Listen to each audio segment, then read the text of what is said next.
Music की शानदार प्रस्तुति। आप अभी सुन रहे हैं दीपक दीवाना के। सात नदिया पार से अइलै भैया। क्या नाम है आपका? नेक्स्ट बाय डीजे दीपक राज। आपका ये नाम है? सात नदिया पार से अइलै भैया गे मैयो राखी तू मंगा डीजे दीपक। राखी तू मंगा दे गे मैयो राखी तू मंगा दे राखी तू मंगा। अभी आप सुन रहे हैं स्टार सिंगर दीपक यादव। सजा दे बांधबई सुनर कलैया गे। इलाका किसी का भी होगा मगर धमाका दीपक राज का ही होगा। Mobile number 7982944267।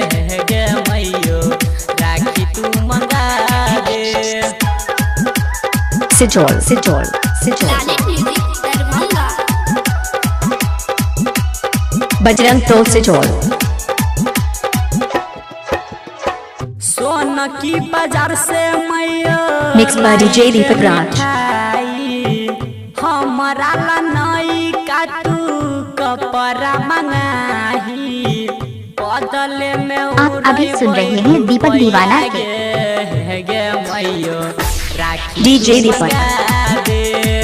बांधबई सुनर कलैया गे मैयो राखी तू मंगा दे राखी तू मंगा दे। आप अभी सुन रहे हैं सिंगर दीपक यादव।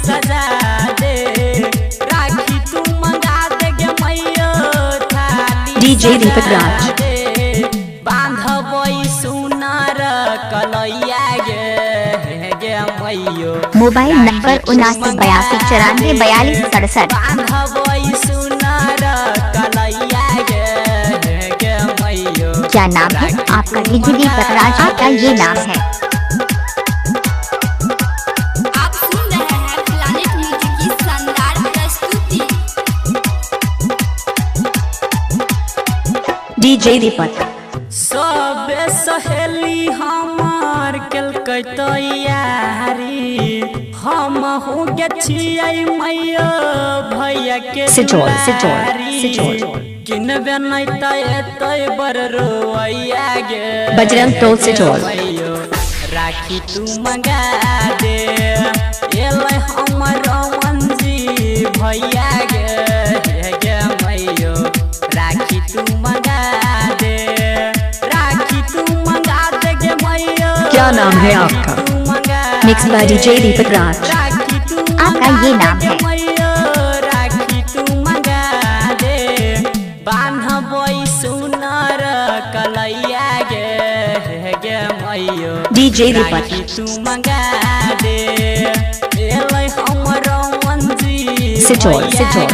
इलाका किसी का भी होगा मगर धमाका दीपक राज का ही होगा। Mobile number 7982944267।